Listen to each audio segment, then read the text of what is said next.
Hi, everybody. It's Heather from Good Morning Wilton. How are you?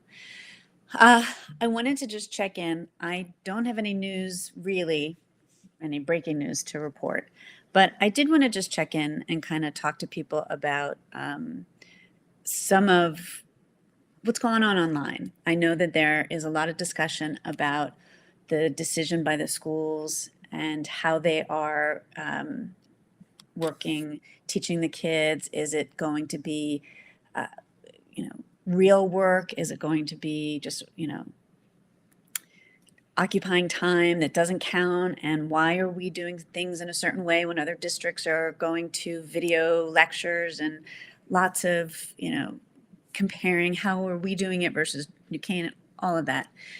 I know everybody's tension is high. We're cooped up. We don't know what's happening. We're all anxious about stuff. But I think it's important for everyone to take a breath and understand. I really do think that the school district and the administration and the teachers and the staff are doing everything that they possibly can. There's a lot for them to balance. And I want to kind of explain what I think their perspective is on things. What this 180-day waiver and requirement by the state means is that unless the district can meet these very strict rules and requirements that the State Department of Education sets down, it doesn't count toward the 180-day requirement. And the State Department of Education is very strict with what they require, and they are not backing down from that, even in this incredibly unusual situation.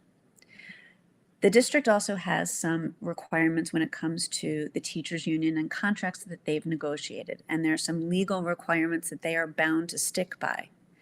So right now, teachers working now, it is work that is done outside of what is considered a typical day. There is also the need for the district to make sure that they are providing the appropriate education for everyone, and that's really hard to do. Keep in mind, you have 3,600 students in this district. And I know people were saying, why, they had time to make plans for everyone. Why can't we just go to online learning and make this real? To do that for 3,600 students in the district is hard, not just for the different schools and grades, but for each of the learners in those grades and all of the different ways that they learn. And I kind of want to use an example. My husband and I were talking because he's been doing this online distance e-learning program through Johns Hopkins. It's a course that he's taking. And the way they teach it is they send out a video along with written texts. And the video moves really fast. And sometimes it's hard for him, especially as, he was born overseas. So for him to pick up the communication really quickly, he's also, the way he learns, he's got to really take it in a much more visual way. So he goes back to read it. The class moves really fast. There's not a lot of time to talk to the professor. There's not a lot of time to figure everything out until the test, by the time the test comes and takes place. He learns in a certain way, and it takes a lot for him to do that. I'm going to use another example. I talked to somebody who is a math interventionist in another district for first graders. Imagine the work that she has to do if she's doing it online. Imagine not being in the room with a first grader, a 7-year-old, not being in the same room, to keep their attention, to keep their focus in place, to be able to read body language and see where the frustration level is, to see how the child is actually working out the problems. At all ends of this spectrum, it's really hard. And it's really hard for our district administrators to figure all of that out, to do lesson plans, to figure out how they're going to be disseminating and delivering the lectures and materials and testing and making sure that it's being done in the appropriate way. It's hard, and it's a lot of stuff to work out. On Monday, they are going to start to do that. They are going to start to make sure that they have plans in place that work for everyone if this goes further than 2 weeks, they're going to have that in place, but we got to give them time. I do want to also say there was a lot of talk on Facebook and one particular group for Wilton High School. And Superintendent Kevin Smith responded on Facebook in this group. He's in the group because he's also a parent. He's got 5 kids in the district, one of whom is in high school. So he's in the group and he responded. I'm going to read it to you in case you are not on that high school page, because I think it's an important message for everybody to get. So again, this is Kevin Smith talking. Dear all, this is Kevin Smith, superintendent and father of 5 Wilton Public School students. I was alerted to the many questions posted on this page and will attempt to clearly answer as many as I am able. I've also asked Dr. O'Donnell to check in and provide whatever clarification he might. He'll do that through email. First, I am sorry if some folks are disappointed with our decision not to pursue a waiver from the 180-day requirement at this time. You should know we have some of the most competent and capable teachers and administrators in the state working for us. Collectively, we examined the state's waiver requirement that the district must provide a signed statement attesting that the district has considered all risks and factors and is complying with applicable state and federal laws and policies, including but not limited to employment laws, collective bargaining agreements, and special education. Which means, in part, that we must be able to certify that we are meeting all of our IEP requirements for all of our children with special needs. We take this requirement very seriously and concluded that at the moment, while we could certify that for many or most, we could not yet certify that for all.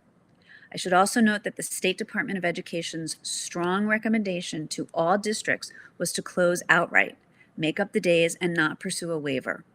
All that being said, my team is meeting next week to continue to dig deeply into this and see just how far the gap is for us to achieve a waiver and confidently attest that we can meet the needs of all learners on this non-traditional environment. Stay tuned, we'll update on this next week. Since the district opted to close outright, we also did not want to have our students suffer learning loss. So what our plan is proposing is maintenance of learning. This is different from advancing through the curriculum. We have an agreement with our teachers union about how to go about this. In short, we are asking teachers to post and review assignments and communicate with families 1 to 2 days per week, depending on the teacher's role. We recognize that this is limited at the moment, and I would ask that you recognize that the state's guidance and provisions in our collective bargaining agreements led us to conclude this was the most appropriate short-term response. For students and families, participating in our e-learning plan is voluntary. We also recognize that families have a wide range of circumstances and issues they are attempting to navigate, and we want to be sensitive to that. Because this plan is voluntary for students, we will not be grading work submissions. Again, the broad goal of this short-term plan is learning maintenance. The directive to close last Wednesday came right at the time we were engaging our teachers in finalizing our e-learning plan. It is likely, given the number of staff we have, that not every teacher fully understood all of the provisions in this plan. I suspect that some of that lack of clarity may be communicated through what some teachers have posted.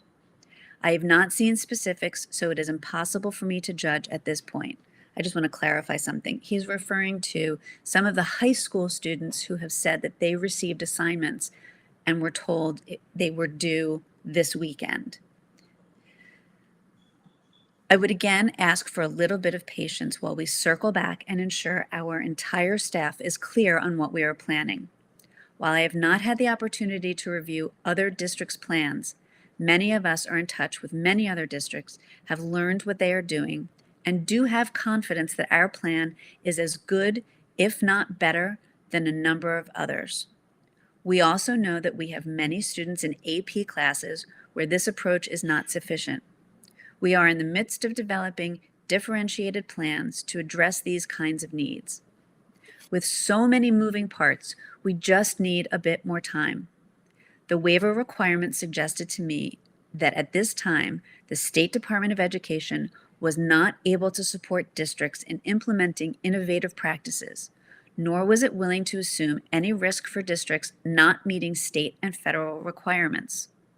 Given the different realities so many school districts face, this is completely understandable. I think I've gone on long enough, but we'll leave you with this. As a district, we absolutely know what we are doing. I recognize that for some, this may not seem like enough at this time.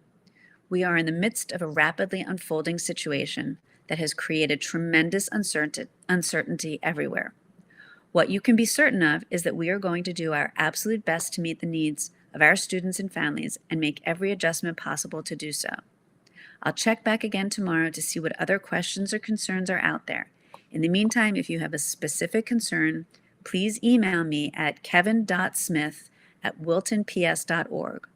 I'll either respond directly or forward your question concern to the person in the district who is best able to answer the question concern. This is hard for everybody. Please take some time for self-care. So again, that was a message from Kevin Smith. I do think that we need to give them time to put this together. And I think we need to give ourselves time to understand it, to adjust to it. It's going to be tough for our kids to adjust to. This is completely an unknown for everybody. We've never been in this situation before. The district has never been in this situation before. And what he said is, we don't know what other districts, have decided to do, whether they're going to consider this learning, and it still doesn't count against the 180-day thing. I think we just need to give them a little bit of time. They communicated yesterday, and I think that the letter that they sent out was actually pretty good. I think that they, gave links to websites. I know we've heard from at least one of our building principals for our kids. I think they're trying really hard, and I think that there are a lot of moving parts, and we got to give them a little bit of time to get there. Aside from that, I am trying to do a little bit of self-care myself and spending time with family. Today is family day. So that said, I'm not really posting very much. I know that there's lots of updating I have to do. There are some, organizations with different hours that shifted. I want to get that up there. There are some other things that I want to get out. But we're going to hit the beach with the dogs. We're going to, get outside. Get outside. It's a gorgeous day. Again, let's get outside. Let's take a breath. And, we're all in this together. I think, we'll get through it. All right, everybody. I've rambled on long enough. I hope you guys are feeling well, washing your hands, and we will, get through this. All right, everybody. Have a really great Saturday.